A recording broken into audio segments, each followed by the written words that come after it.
Pemirsa, inilah informasi terpopuler di situs cnbcindonesia.com yang menjadi sorotan pasar keuangan dalam Hot News. Kita ke informasi yang pertama.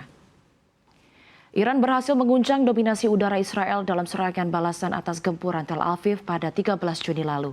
Sejumlah rudal balistik Iran dilaporkan berhasil menembus sistem pertahanan udara Israel yang dikenal paling canggih di dunia, termasuk Iron Dome dan Arrow. Salah satu strategi yang diduga digunakan Iran yakni adalah menguras cadangan rudal pencegat Israel melalui serangan simultan dalam jumlah besar. Menurut Marina Myron, peneliti pasca doktoral di King's College London, tidak ada sistem pertahanan udara yang bisa menembak jatuh 100% rudal yang datang. Jika suatu organisasi hanya punya pencegat terbatas, maka dipastikan ia kewalahan. Media Israel bahkan memperkirakan sistem pertahanan mereka bisa mulai gagal dalam beberapa hari jika Iran terus menembakkan rudal dengan intensitas tinggi. Biaya pengoperasian sistem ini juga sangat besar, mencapai sekitar 285 juta dolar Amerika Serikat atau setara dengan 4,6 triliun rupiah per hari. Iran juga diyakini menggunakan rudal hipersonik dan wahana luncur hipersonik atau HGV seperti yang terpasang di rudal Fatah II. Rudal jenis ini tidak hanya melaju lebih cepat dari suara, tetapi juga mampu bermanuver dan menghindari jalur prediksi sistem pertahanan.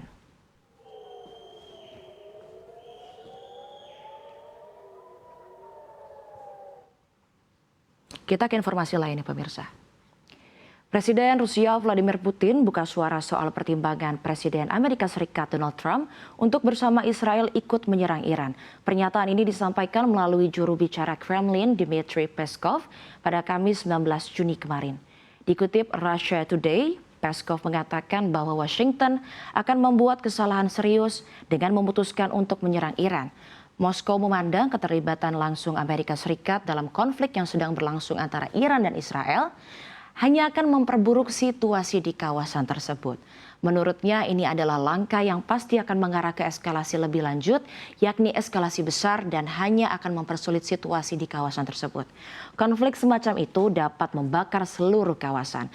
Ketika ditanya tentang kemungkinan terjadinya pergantian rezim di Iran di tangan Amerika Serikat atau Israel, Peskov sependapat dengan pandangan Presiden Vladimir Putin bahwa diskusi semacam itu tidak dapat diterima.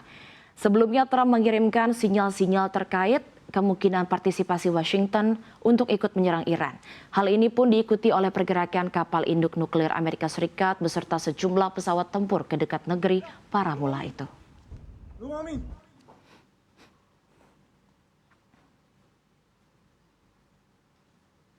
Ya, masih terkait perang Iran melawan negeri Zionis Israel. Pada Kamis pagi kemarin, beberapa rudal Iran kembali menghantam daerah berpenduduk di Israel, termasuk sebuah rumah sakit. Kerusakan parah terjadi setelah serangan rudal dari Iran terhadap Israel di Holland, Tel Aviv, Israel Kamis kemarin. Sejak rudal dan upaya intersepsi terlihat di langit Tel Aviv, dengan ledakan terdengar yang sangat proyektil yang masuk dicegat.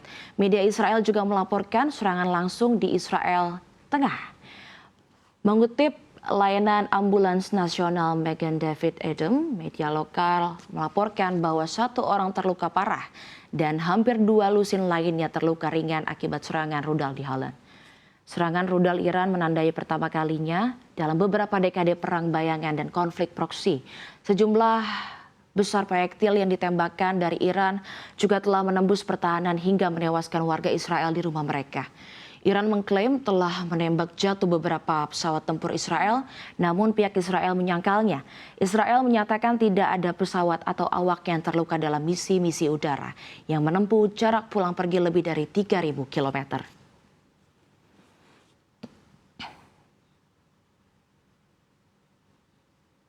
Kita beralih ke harga emas yang tersungkur. Harga emas dunia masih berada di jalur penurunan di tengah ketegangan geopolitik hingga pelemahan yang terjadi pada dolar Amerika Serikat. Namun harga emas saat ini masih bertahan di level 3.300 dolar Amerika Serikat. Harga emas sempat naik sedikit pada Kamis karena meningkatnya ketegangan geopolitik serta mengimbangi tekanan dari sikap agresif The Federal Reserve. Pelemahan dolar Amerika Serikat juga mendorong penguatan emas pada perdagangan kemarin. Dan pada perdagangan kemarin pada Kamis 19 Juni, indeks dolar Amerika Serikat DXY melemah 0,11% di level 98,79. Dolar yang melemah menjadikan harga emas lebih murah bagi pemegang uang mata uang lainnya. Namun kini emas kembali tersungkur. Pergerakan emas kini dihinggapi secercah optimisme dari kebijakan The Fed yang mempertahankan suku bunga tetap pada hari Rabu. Dan para pembuat kebijakan masih memperkirakan pemotongan suku bunga sebesar 0,5 poin persentase tahun ini. Tetapi telah memperlambat prospek keseluruhan mereka untuk pemotongan suku bunga sebagai respon terhadap prospek ekonomi yang lebih menantang. Ketua The Federal Reserve Jerome Powell memperingatkan agar tidak terlalu membebani prospek ini, memperingatkan inflasi yang berarti di masa mendatang karena tarif impor yang lebih tinggi akan segera diberlakukan. Sementara di tatanan geopolitik, Israel mengebom target nuklir di Iran dan rudal Iran menghantam rumah sakit Israel Kamis malam. Sebuah rumah sakit di kota Beersheba, Israel terkena serangan rudal Iran ke negara tersebut. Sementara konflik antara kedua negara tersebut berlanjut hingga hari ke-7.